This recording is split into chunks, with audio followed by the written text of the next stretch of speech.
World के अंदर आज भारत की इतनी छवि है, आज से पहले कभी कोई इसको भारत को जानता नहीं था। समझे?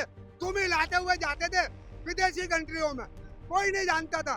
सच बोल रहा है, ईवीएम हटा दो, मोदी जी कल चले जाएंगे। कैसे चले जाएंगे ईवीएम? जब इनकी सरकार बनती है तब ये नहीं कहते कि ईवीएम हटा दो। हाँ, तब ईवीएम हटाने की याद नहीं आती, तब तो मोछों पे ताव देके खूब बलाई खाते और बंदर की तरह खूब कूदकते ऊपर को, बड़े खुश होते, तब ईवीएम खराब नहीं होता। विपक्षियों के खिलाफ ईडी सीबीआई का दुरुपयोग मोदी जी कर रहे हैं, नहीं ये कर तो पहले भी होता था, सब करते थे, जो भी आता है वो नेता वो सब करते हैं, कोई कसर नहीं छोड़ता। अपनी सत्ता चलाने के लिए हर कोई करता है। माया ने हाथी दिए, मुलायम ने दी गोलियां और मनमोहन ने घोटाले दिए और खूब भरी तिजोरियां। सूरज भी कभी रात को निकल नहीं सकता, बर्फ में कभी आग लग नहीं सकती, घोड़े के कभी सींग निकल नहीं सकते, पर फर्जी गाधी कभी पीएम बन नहीं सकता। 2024 का इलेक्शन आ रहा है और चुनाव की डेटें फिक्स कर दी गई हैं। 7 चरणों में मतदान होगा और अब जनता की क्या राय है, जनता क्या देखती है? 2024 में मोदी सरकार आना चाहिए, महागठबंधन से कोई अच्छा नेता जनता की पसंद बनता है? जनता से जानेंगे क्या कहना है जनता का। बाबा जी क्या नाम हुआ? चंद्रमोहन कश्यप। करते क्या हो? अब तो 78-80 साल की उम्र हो गई। फिर भी करते ही होगे कुछ ना। मेरा तो गुर्दा खराब हो गया था 24 साल पहले। यानी जैल सिंह की लड़की सुप्रीम कोर्ट में बैरिस्टर थी, बलविंदर कौर बरार, IPS PRS बरार साहब की बीवी, उन्होंने मेरा इलाज करवाया था। जवानी में क्या करते? जब मैं दरियागंज में छोले लगाता था, गोलगप्पे लगाता था, टिक्की लगाता था, गरम पकौड़े लगाता था, मैं कोई भी काम करा लो हलवाई का मुझसे। 78 साल एज हो गई, आपने इंदिरा गांधी, राजीव गांधी से लेके आपने नरेंद्र मोदी का भी समय देख लिया, तो अब क्या लग रहा है सरकार किसकी आना चाहिए? बेहतर किसने काम किया देश में? मोदी की आनी चाहिए, लेकिन अभी मोदी में भी कुछ कमियां हैं, वो भी इनको दूर करना पड़ेगा। तो ये माइक उन्हीं कमियों को बाहर लाने के लिए लगाया गया, आपके ऊपर कमियां बताइए मोदी जी बाहर। मोदी को बोलना चाहिए ना, मोदी के लिए बोलना चाहिए, क्योंकि दुनिया ने देखा है जो कुछ सांसदों को बाहर निकाला है, बहुत अच्छा किया है, मोदी जी ने बहुत अच्छा किया है। लेकिन अगर इन सांसदों को कुछ दिन पहले निकाल देते तो जनता के, हम तो जानते हैं आपको, सांसदों ने तो सांसदों को जनता ने 5 साल के लिए चुना था ना, 5 साल से पहले तो नहीं निकालते। मैं वही तो चीज है जो नाकारा आदमी है, जिनकी हमने शक्ल नहीं देखी, उनको निकाल के बाहर करना चाहिए था। मोदी जी के नाम पे ये मलाई खा रहे थे। आपको मालूम है मोदी जी देश के लिए सोते नहीं है, जागते नहीं है, दिन में चैन नहीं, रात को चैन नहीं। मोदी जी देश के लिए, ये दूसरे नंबर के हमारे देश के प्रधानमंत्री हैं। एक लाल बहादुर शास्त्री हुआ करते थे, हम इनको शास्त्री का नाम देते हैं। दूसरे नंबर या दूसरे शास्त्री हैं जो हमारे राष्ट्र प्रेम करते हैं। समझे? आज वर्ल्ड के अंदर आज भारत की इतनी छवि है, आज से पहले कभी कोई इसको भारत को जानता नहीं था। समझे? तुम ही लाते हुए जाते थे विदेशी कंट्रियों में, कोई नहीं जानता था। आवाज नहीं निकलती थी। जितने भी प्रधानमंत्री हमारे हुए, एक शास्त्री जी थे, उनके टाइम में हम तो ये जानना चाहते हैं, इस कांग्रेस से हमारे को 4 आदमियों की जो मौत हुई है हमारे देश के अंदर, हमारे सबसे पहले लाल बहादुर शास्त्री की मौत, नहीं वो क्या नाम है उनका, प्रताप सिंह कैरो, पंजाब के जो वित्त मंत्री हुआ करते थे, उनकी मौत कैसे हुई?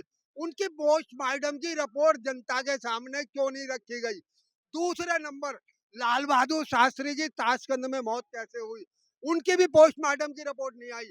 तीसरे नंबर तीसरे नंबर फखरुद्दीन अली अहमद, हमारे सर्वोच्च नेता, सर्वोच्च राष्ट्रपति फखरुद्दीन अली अहमद, समझे? एक ईमानदार नेता, हमारे देश के लिए, राष्ट्रभक्ति के लिए जाने पहचाने, समझे?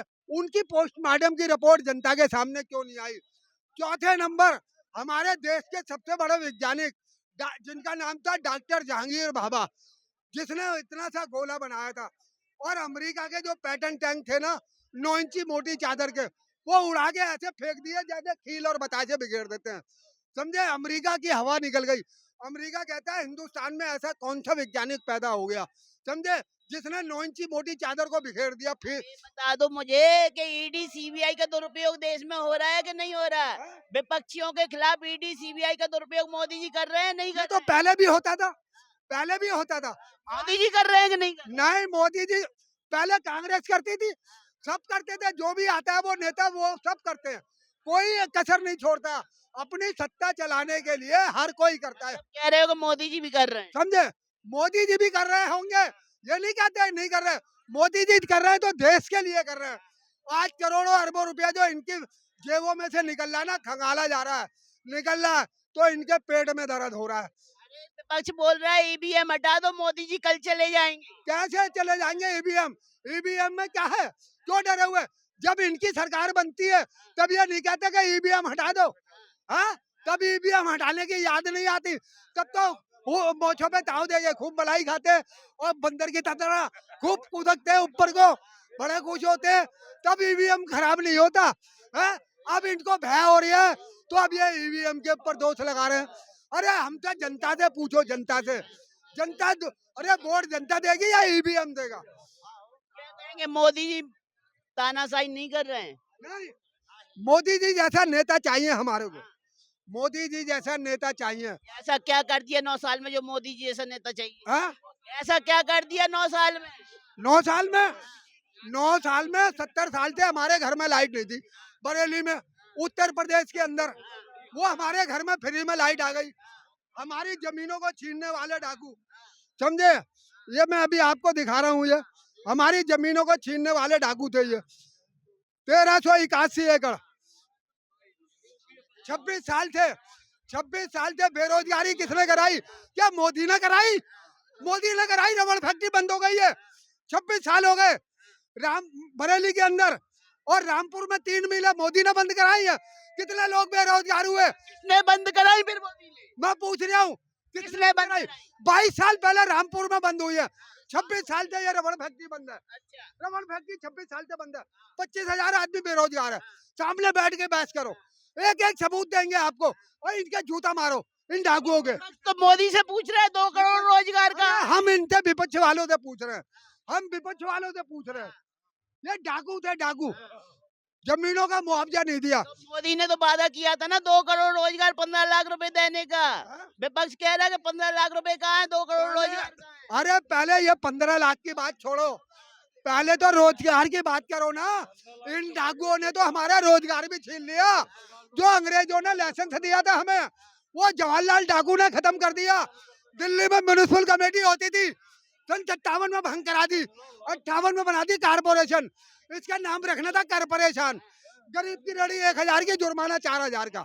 अंग्रेज चले गए, डकैतों को छोड़ गए। कांग्रेस ने आपको इतना परेशान कर दिया, 78 साल में भी कांग्रेस को नहीं भूला। पूरे देश को लूटा है। चलिए आखिरी बार आपसे और सवाल, 2024 में किस भैया माया ने हाथी दिए, माया ने हाथी दिए, मुलायम ने दी गोलियां, और मनमोहन ने घोटाले दिए और खूब भरी तिजोरियां। ये 40 चोर इकट्ठे हो गए, मिलकर के सरकार बनाई और नाम रख दिया यूपीए, यानी यूनाइटेड पॉकेट मार एसोसिएशन। तो इंडिया रख दिया ना, जेब कतरों की। तो इंडिया हो गया। अरे इंडिया, कैसे इंडिया में आ गए हैं? अब भाई इनके पुरखों ने भी तो बदला है, इनके पुरखों ने नहीं बदला। इनके पुरखों ने जब पहला इलेक्शन लड़ा था तिरंगे के झंडे के ऊपर, जो राष्ट्रीय झंडा था, समझे, जो नेताजी सुभाष चंद्र बोस ने ये राष्ट्रीय कांग्रेस पार्टी बनाई थी, उसके ऊपर ये जवाहरलाल ने पहला इलेक्शन लड़ा था। और जब इसने कोई काम नहीं किया सन 51 में, तो इसने अपने बाप को बदल दिया। क्या कौन सा बाप ले आया? गांधी जी का चरखा, समझे, कि हम तो भैया गांधी बांधी है, ये गांधी बांधी बन गए, समझे। फिर इन्होंने देश को लूटा, फिर कुछ नहीं करा। फिर इन्होंने सोचा कि हमारी सरकार तो बनने वाली नहीं है, हमने कोई काम नहीं करा। फिर क्या ले आए? ये वो किसानों की दो बैलों की जोड़ी ले आए कि ले भैया हम तो किसानों के मसीहा हैं, किसानों को ठगा। किसान कहने लगे भैया ये तो हमारे बैल हैं, हम तो जाई पे ठप्पा लगाएंगे, हैं? महिलाओं के जेवर उतरवा लिए। चाइना ने हमारे ऊपर हमला कर दिया। हमसे बोले कि ले भैया ये क्या नाम है, देश को खतरा हो गया है, रुपया पैसा सोना चांदी हीरा मोती दान करो। बोले वाले लोग थे, देश के ऊपर मरने वाले लोग थे, समझे। उन्होंने कहा कि भैया देश है तो हम हैं, देश है तो हम हैं। देश के लिए उन्होंने अपने बच्चों के भी जेवर उतार उतार के ऐसे फेंक दिए जैसे कोई फटा हुआ कपड़ा उतार के फेंक रहा है। अरे ये तो भैया डाकू हैं, एक खानदानी डाकू हैं। ये चौथे नंबर पे सबसे ज्यादा अमीर है सोनिया गांधी। वो देश की संपत्ति सारी सोनिया के पास है, वो संपत्ति वापस करे। एक मेरे पास अच्छा मैसेज आया है। सूरज भी कभी रात को निकल नहीं सकता, बर्फ में कभी आग लग नहीं सकती, घोड़े के कभी सींग निकल नहीं सकते, पर फर्जी गांधी कभी पीएम बन नहीं सकता। तो पीएम नहीं बन सकते गांधी परिवार से कोई?